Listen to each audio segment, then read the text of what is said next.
In July 2025, the Pentagon did something no government had ever done before. It bought 15% of a mining company. Not a weapons manufacturer, not a shipyard, a mine. Weeks earlier, Ford had shut down a factory in Chicago, not for lack of steel or workers, for lack of a magnet smaller than a coin, made from minerals most Americans couldn't name. China refines 90% of the world's rare earths, not because it holds the largest reserves. Brazil actually has more in the ground. China controls the one process that turns raw rock into industrial power. So Washington made a radical bet, guaranteeing $110 a kilogram for a material China sells for barely half that. A government subsidizing its own supply chain just to survive without Beijing's permission. Trillions in defense, electric vehicles, and clean energy depend on elements almost no one can name, and one country still decides who gets them. The question isn't whether the world needs rare earths, it's whether that dependency can be broken before the next factory goes dark. To understand why a mine became a national security asset, you have to go back more than 30 years. In 1992, Chinese leader Deng Xiaoping told a group of officials touring the country's rare earth belt, "The Middle East has oil, China has rare earths." It wasn't a boast, it was a plan. For the next 30 years, China subsidized mining, tolerated environmental damage most countries wouldn't accept, and let prices fall low enough to push almost every competitor out of business. It worked once already. In 2010, during a territorial dispute with Japan, China quietly cut its export quota by 40%. Prices for some rare earth elements spiked tenfold within months. Japanese manufacturers scrambled. The message was received worldwide and then mostly forgotten. Here's the part that surprises most people. China's advantage was never really about how much rare earth ore sits underground. Brazil actually holds more reserves in the ground than China does. India has a large deposit too. The advantage is in what happens after the ore comes out of the ground. Rare earth ore is only useful once it's separated, purified, and refined into usable oxides and metals. That process is dirty, chemically complex, and historically unprofitable. Decades ago, the United States had its own major rare earth mine in Mountain Pass, California. It shut down in the early 2000s, unable to compete with cheaper Chinese material. The company that once ran it, Molycorp, went bankrupt in 2015. The mine itself didn't disappear. The expertise, the refineries, and the supply chain around it did. That's the real choke point. China now handles somewhere between 60 and 70% of global rare earth mining, but close to 90% of the world's refining and separation capacity, and an even larger share of the specialized magnets that turn refined material into a usable industrial product. 17 elements most people can't name end up inside fighter jets, submarines, electric vehicle motors, wind turbines, and the smartphone in your pocket. Brazil's 22 million tons of reserves and India's own deposits mean very little without the refineries to process them. For years, that didn't seem to matter. The system worked, prices stayed low, and almost nobody outside the industry paid attention. Then, starting in 2023, China began testing how far that leverage could go. First, it restricted exports of gallium and germanium, materials used in semiconductors. Then graphite, used in electric vehicle batteries. Each move was smaller than the last, almost like a probe, watching how the world would react. The real test came in April 2025. Citing national security, China placed licensing controls on 7 medium and heavy rare earth elements, along with the magnets made from them. Within weeks, magnet shipments to the United States collapsed. European buyers reported paying up to 6 times the domestic Chinese price for the same material. Automakers on 2 continents were forced to slow production lines they couldn't fully explain to the public. The obvious explanation is that China simply has more of the raw material. It doesn't. What China actually built over 30 years is something far harder to replace than rock in the ground, an entire industrial ecosystem that nobody else bothered to keep alive. The scale of what depends on that ecosystem is difficult to overstate. Analysts have tied roughly $1.4 trillion of the American economy alone to industries that rely in some form on these 17 elements. Defense contractors need them for guidance systems and radar. Automakers need them for every electric motor rolling off the line. Energy companies need them for the magnets inside offshore wind turbines. None of those industries can simply substitute their way around the shortage. The physics doesn't allow it. So the world started looking elsewhere.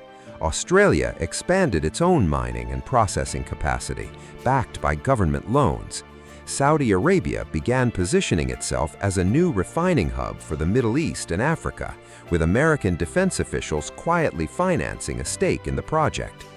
Brazil and India, both sitting on reserves China doesn't control, signed a cooperation agreement of their own in February 2026, betting that 2 countries with resources but no refineries might succeed where one alone could not.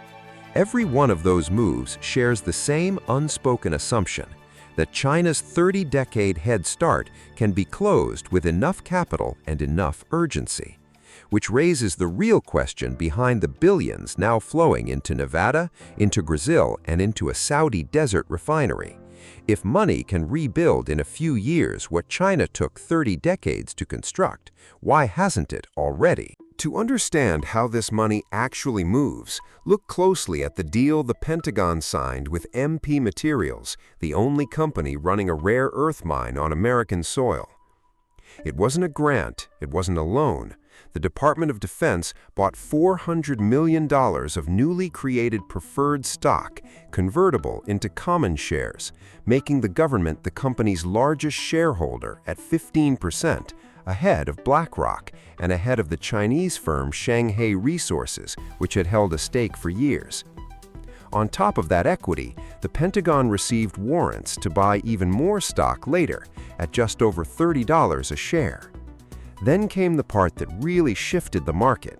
The government guaranteed a price floor of $110 per kilogram for the company's core product, neodymium praseodymium oxide. If the market price falls below that floor, the Pentagon simply pays the difference, every quarter, for years. It's technically called a contract for difference. In plain terms, it means American taxpayers now absorb the financial risk that Chinese producers used to inflict on competitors by flooding the market and crashing prices. But the government isn't only absorbing risk, it's also positioned to capture upside. Once the company's earnings cross certain thresholds, the Pentagon collects a share of the profit too. First, a fixed amount, then half of everything above a higher threshold. Meanwhile, private banks noticed the government's commitment and moved in behind it.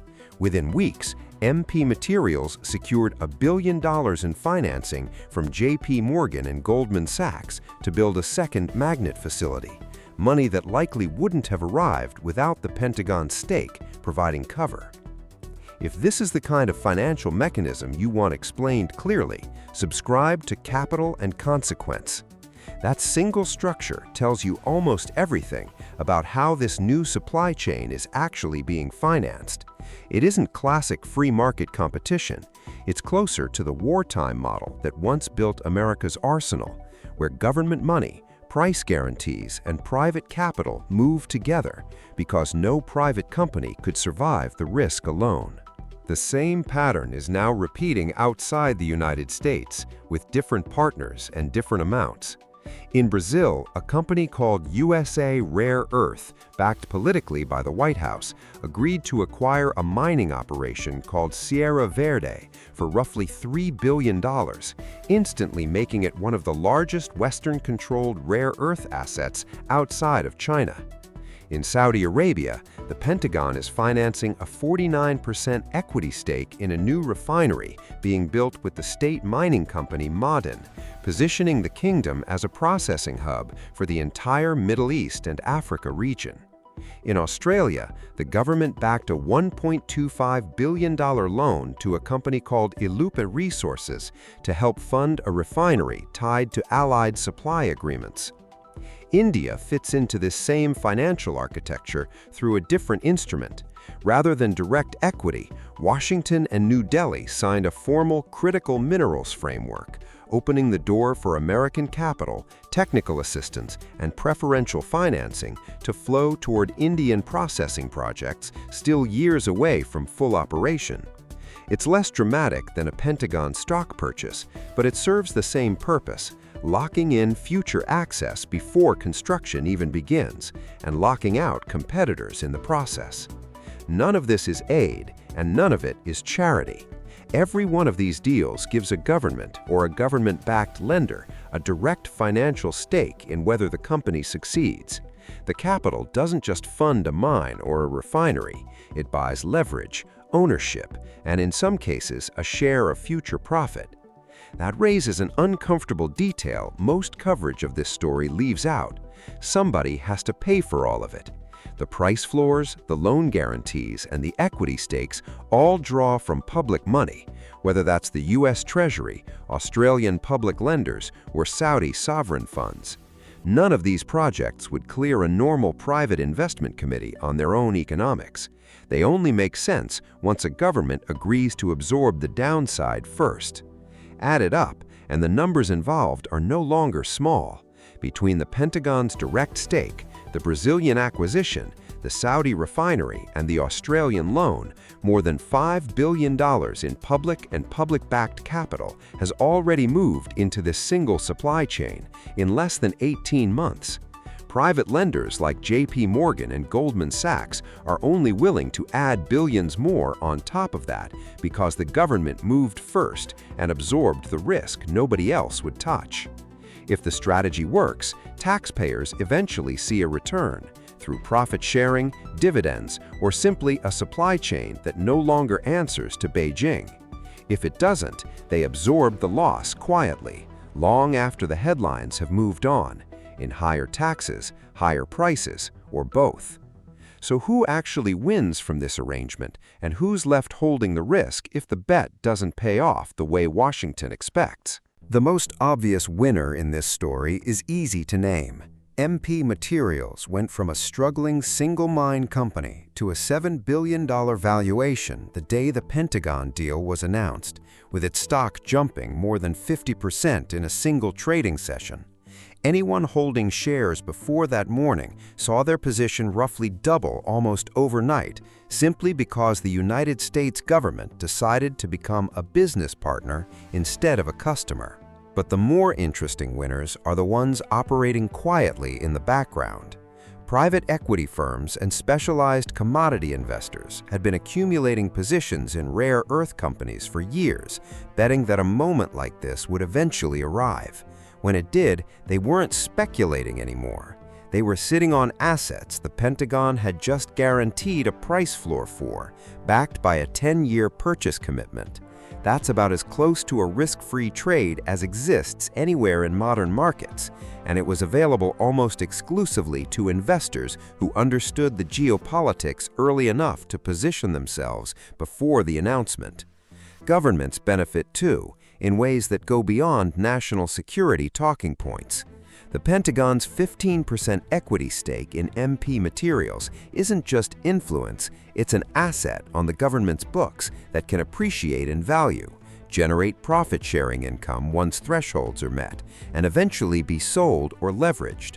If the strategy works as intended, American taxpayers aren't only buying independence from China, they're buying a stake in a business positioned to profit from that independence.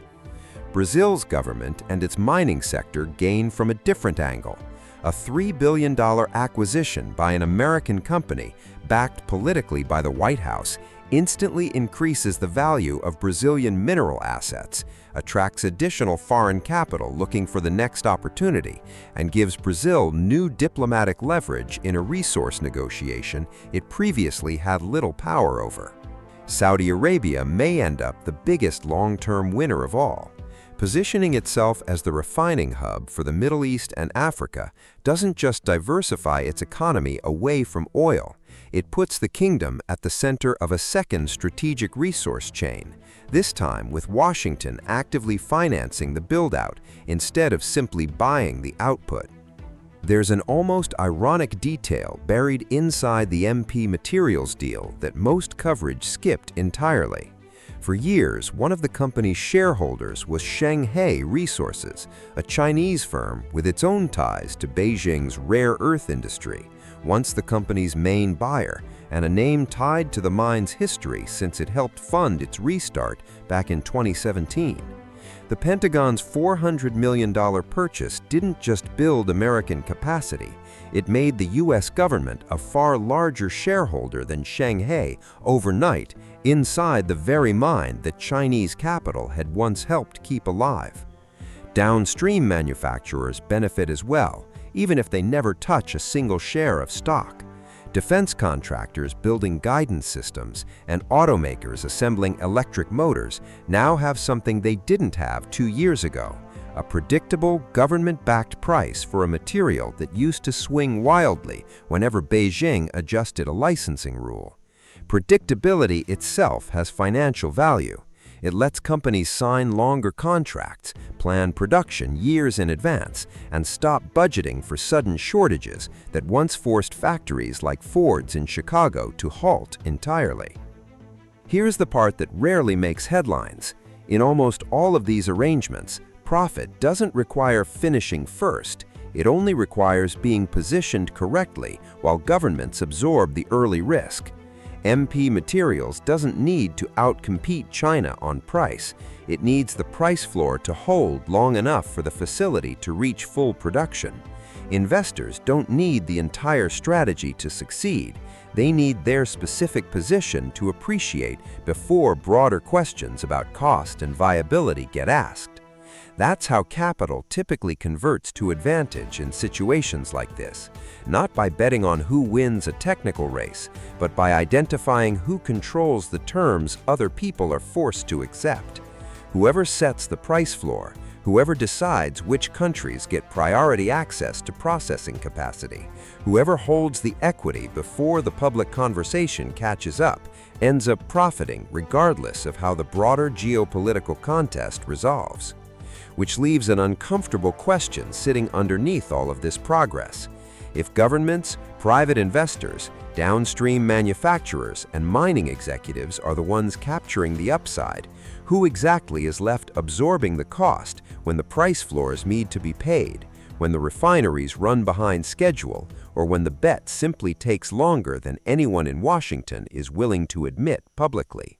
Every guarantee the Pentagon made to MP Materials has to be paid by someone, and that someone is the American taxpayer.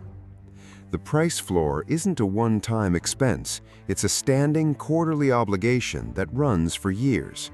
If the market price of neodymium praseodymium oxide sits below $110 a kilogram, the government writes a check to cover the gap every single quarter, regardless of what else is happening in the federal budget. Nobody in Washington has published a public estimate of the total cost if prices stay depressed for the full length of the agreement. That's not an oversight. It's the nature of an open-ended subsidy. The final bill isn't known until years after the commitment is made. There's a very real reason prices could stay low, too. China has done this before. In the years after Molycorp's American mine reopened in the early 2010s, Chinese producers simply increased output and let prices fall, making the American operation unprofitable within a few years. Nothing legally prevents the same strategy from happening again. If Beijing decides that flooding the market is cheaper than losing long-term leverage, the Pentagon's price floor could end up subsidizing American production indefinitely, with taxpayers covering a gap that never closes. Consumers absorb a different kind of cost, one that shows up in higher prices rather than tax dollars. During the sharpest months of China's 2025 export restrictions, European buyers paid up to 6 times the domestic Chinese price for the same material. Those costs don't stay contained to industrial buyers. They eventually surface in the price of an electric vehicle, a wind turbine component, or a piece of consumer electronics, spread thin enough that most people never connect the higher price tag to a mineral licensing decision made on the other side of the world. The environmental and human cost sits closer to the mines and refineries themselves, and it's rarely discussed alongside the geopolitics. Near Baotou in northern China, satellite images show a black tailings lake so large it's visible from orbit, ringed by pipes still feeding it decades after the refining boom began. Residents in nearby villages have long reported contaminated wells and thinning topsoil. China's low prices were never simply about efficient production. They reflected an environmental cost that Chinese communities absorbed so that magnets could stay cheap for manufacturers everywhere else.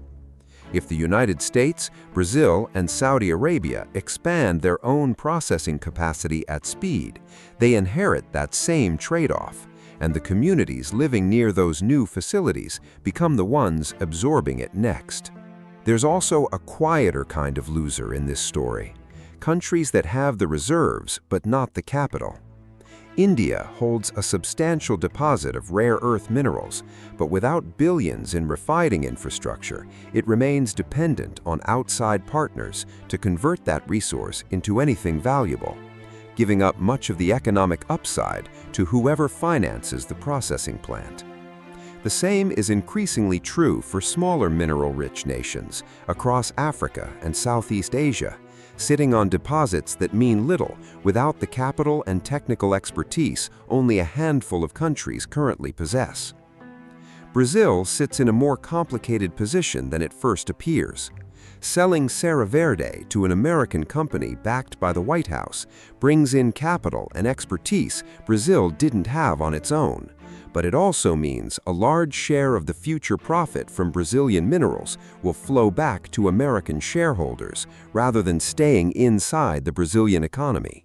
Whether that trade favors Brazil in the long run depends entirely on terms that haven't been made fully public and on whether Brazil manages to negotiate processing capacity of its own before the next deal locks in similar terms elsewhere. Workers inside this new supply chain carry a different kind of risk. Mining and refining jobs tend to follow boom and bust cycles tied directly to government policy rather than steady market demand. If a future administration decides the price floor is too expensive to maintain, or if a diplomatic thaw with Beijing seems the entire strategy less urgent, the jobs built around this sudden expansion could disappear as quickly as they appeared, leaving workers and local economies exposed to a policy decision made far outside their control. And then there's the risk nobody in this story can fully price yet. Every one of these projects assumes a multi-year timeline. MP Materials and USA Rare Earth aren't expected to reach full production until 2027 or 2028 at the earliest. Until then, defense contractors, automakers, and energy companies remain exposed to exact the vulnerability this entire strategy was designed to eliminate. If a new geopolitical shock hits before that window closes, before the alternative supply chains are actually finished, the country paying the highest price won't be the one that gambled on rebuilding an industry. It will be whoever assumed that gamble had already paid off. Money moving through mines and refineries is one story.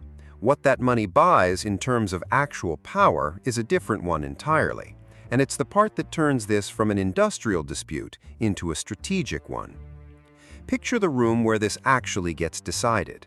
Not a mine, not a factory floor, but a closed-door negotiating table in Geneva, May 2025, where American and Chinese trade officials sat across from each other after weeks of stalled magnet shipments back home. China walked in holding the one card Washington couldn't match, and walked out having agreed to suspend some of its rare earth restrictions on specific American firms. That concession bought Beijing leverage in an entirely separate tariff dispute over furniture, electronics, and steel. Whoever controls a choke point the other side can't quickly replace gets to set the terms of conversations that have nothing to do with mining at all. That's the leverage China has held for years, almost silently, while trade negotiators argued publicly about unrelated tariffs. Every rare earth restriction China has imposed since 2023 has landed during or immediately before a moment of broader economic tension with Washington. The timing has never been accidental. Rare earths became a pressure valve China could open or close, depending on what it wanted from an entirely separate negotiation. The Pentagon's bet on MP materials and the parallel deals in Brazil, Saudi Arabia, and Australia are an attempt to take that valve away from Beijing before it can be used again. We are maniacally focused on investing and executing in the United States of America, MP Materials CEO James Litinsky told investors after the deal closed, standing in front of a mine that had been bankrupt and abandoned less than a decade ago.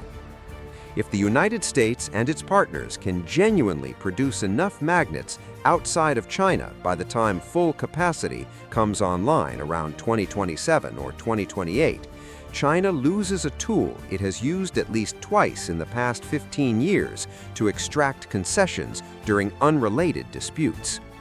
Defense capability sits at the center of why this matters beyond economics.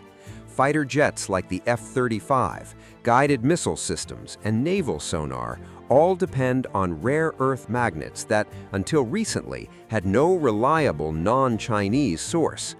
A military that cannot manufacture its own precision weapons without materials controlled by a strategic rival isn't fully sovereign in any meaningful sense, regardless of how large its budget is. Every dollar spent building an alternative supply chain is, in that light, a dollar spent restoring a kind of independence that money alone can't buy quickly. For countries like Brazil, Saudi Arabia, and Australia, this shift creates something they didn't have before, leverage of their own. Brazil now sits at the center of American industrial policy in a way it never has with oil or agriculture.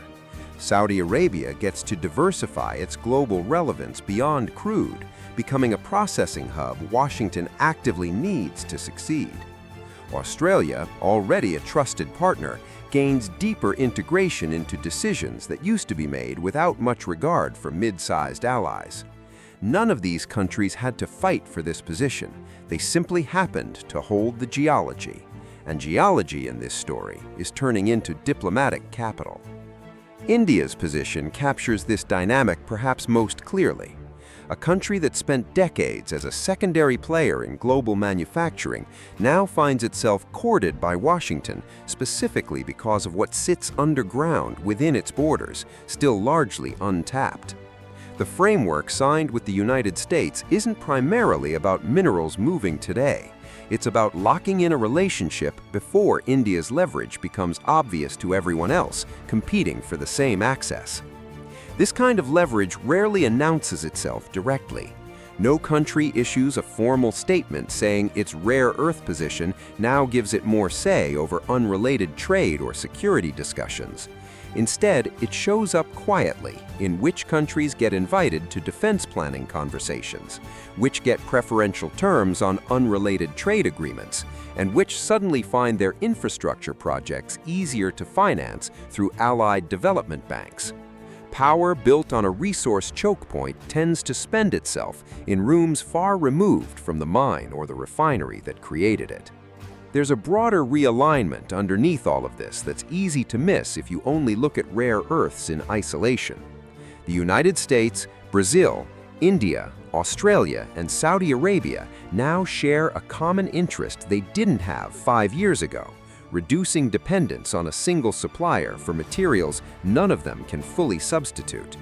That shared interest is quietly reshaping alliances, financing patterns, and diplomatic priorities in ways that extend well beyond magnets and mining contracts, into questions of who trusts whom with critical infrastructure and who gets treated as a strategic partner rather than a simple trade partner. Ultimately, this block of the story reveals something larger than a supply chain dispute. Control over a narrow set of minerals has become a proxy for control over defense readiness, technological competitiveness, and diplomatic standing all at once. The country or company that holds the processing capacity doesn't just sell a product, it holds a piece of leverage other governments have to negotiate around, whether the conversation is officially about magnets or not. If you've stayed with us this far, subscribe to Capital and Consequence and join us for more long-form documentaries about money, power, and the consequences behind the headlines. Now, back to the question this entire story keeps circling: whether billions in government capital can actually close a 30-year gap in a few short years. There are several ways this could realistically unfold from here, and none of them are guaranteed. Under the most optimistic scenario, MP Materials, USA Rare Earth, and the new Saudi and Australian refineries all reach full production, roughly on schedule, sometime around 2027 or 2028. If that happens, the price floor mechanism essentially retires itself. Market prices rise closer to that $110 mark on their own. The Pentagon stops writing quarterly checks, and taxpayers may even start collecting profit-sharing income instead of covering a subsidy. In this outcome, the billions spent look, in hindsight, like an expensive but successful insurance policy against a single point of failure. A second, less comfortable scenario echoes what already happened once before. If Chinese producers respond to Western expansion the same way they did in the early 2010s, by increasing output and letting prices fall, the Pentagon's price floor could end up as a long-term, open-ended subsidy rather than a temporary bridge. Available evidence suggests China has both the capacity and the historical willingness to do exactly this. Under that scenario, American taxpayers could be funding a permanently uncompetitive industry for the sake of strategic independence alone, a trade-off some policymakers would still consider worthwhile and others would call an expensive mistake. A third scenario involves the political will itself running out before the industrial build-out finishes. Estimates suggest full independence from Chinese processing is still years away. If diplomatic relations with Beijing improve in the meantime, or if a future administration decides the subsidy costs more than the strategic benefit justifies, funding could stall well before these projects reach the scale needed to matter. Partially built refineries and half-funded mines don't offer much strategic protection. There's also a possibility that gets far less attention than it deserves: that China's leverage was never quite as absolute as it appeared. Some analysts point out that Beijing has a pattern of announcing sweeping restrictions and then enforcing them unevenly, extracting maximum diplomatic value from the threat itself, rather than the full economic damage. If that reading is accurate, the West may be spending tens of billions to defend against a threat that was, in practice, more flexible than feared. That doesn't make the investment pointless. Diversifying a critical supply chain has value, regardless of how aggressively China ultimately behaves. But it does mean the true cost-benefit picture may look different in 5 years than it does today. One detail almost no one in Washington has fully priced yet is what happens to America's actual defense readiness during the gap. Every scenario above assumes the transition happens without a serious geopolitical crisis in the meantime. If a conflict, a blockade, or a fresh round of Chinese restrictions arrives before 2027, the country that placed the biggest bet on independence may still find itself, for a critical stretch, exactly as exposed as it was before any of this money moved.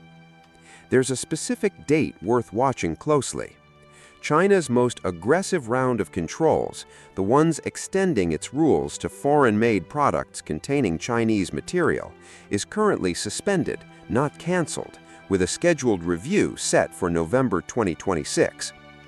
Under one scenario, that suspension quietly becomes permanent as diplomatic tensions ease. Under another, Beijing reactivates it precisely when Western alternatives are furthest along, but not yet fully operational, maximizing pressure at the moment it would hurt the most. How much money ultimately hangs on which of these paths unfolds is difficult to state with precision, and any single number should be treated as an estimate rather than a fact.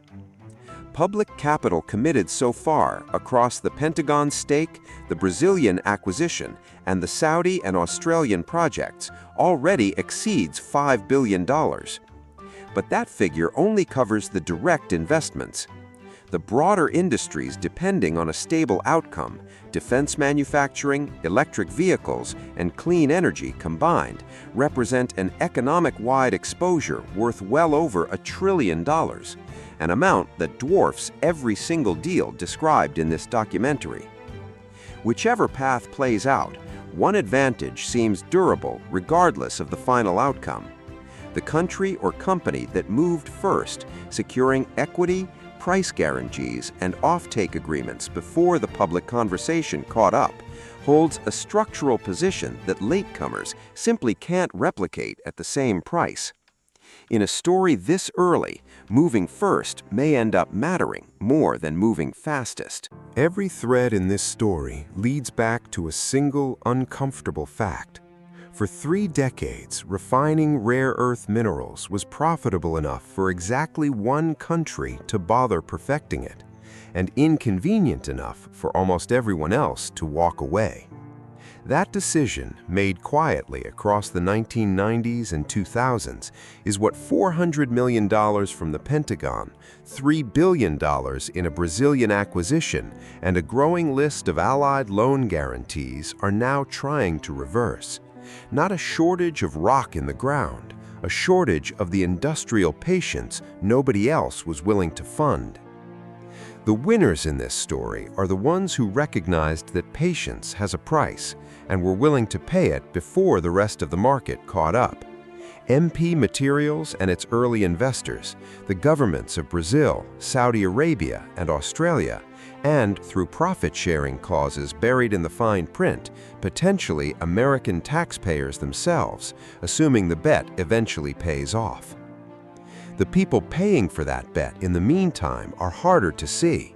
Consumers absorbing price spikes on the other side of the world, communities near refineries in China and soon near new refineries elsewhere, living with an environmental cost nobody puts on a balance sheet. Workers whose jobs depend on a subsidy that could disappear the moment political priorities shift, and countries like India holding real reserves but limited capital, watching much of the eventual profit flow toward whoever financed the processing plant first. Think back to that factory in Chicago sitting idle because of a magnet smaller than a coin. That single closure captured in miniature everything this documentary has tried to unpack. A shortage that had nothing to do with steel, labor, or demand, and everything to do with a choke point most people never knew existed until it stopped their production line. Multiply that vulnerability across defense contractors, automakers, and energy companies worldwide, and the scale of what's actually at stake becomes clear. This was never really a story about rare earth minerals. It was a story about what happens when an entire industrial world quietly outsources a critical link in its own supply chain and then discovers all at once how expensive it is to build it back. The mechanism running underneath all of it is deceptively simple. Whoever controls processing, not reserves, controls the price. Whoever controls the price controls which industries can plan with confidence and which ones scramble every time a licensing rule changes on the other side of the world. And whoever's willing to absorb the risk of rebuilding that processing capacity, whether that's the Pentagon, a Brazilian mining company, or a Saudi sovereign fund, ends up holding leverage that has very little to do with the mineral itself and everything to do with who was patient and well capitalized enough to wait, out a market that punished patience for 30 years. What this story ultimately reveals has less to do with minerals than with a quieter shift in how modern power actually works. For most of the last century, economic strength and military strength were treated as separate questions, decided in different rooms by different people.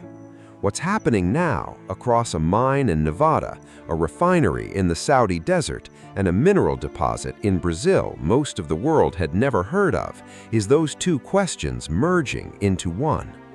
Governments are no longer just regulating supply chains, they're buying equity in them, absorbing their risk, and claiming a share of their upside, because depending entirely on a rival for something you cannot substitute was judged more dangerous than owning the mine outright. Whether that bet succeeds won't be decided by this documentary or by any single announcement out of Washington or Beijing. It will be decided quietly over the next few years in production numbers most people will never see and in a price floor that either becomes irrelevant or becomes permanent. For now, one thing is already true, whether the strategy ultimately works or not. The country willing to become a shareholder in the ground beneath its own feet has already changed what it means to compete for power in the 21st century. If this documentary helped you see the story differently, subscribe to Capital and Consequence for more long-form investigations into money, power, and the forces shaping the world's biggest decisions. If you found it useful, consider giving it a like and share it with someone who follows money, power, or global affairs closely. Let us know in the comments what you think or which financial story you'd like us to investigate next. For viewers who want the full research dossier behind this documentary, the Capital and Consequence dossier is available in the description. Until the next documentary. For viewers who want the complete research dossier behind this documentary, the Capital and Consequence dossier is available in the description. See you in the next video. Capital and Consequence. Follow the money. Understand the consequences.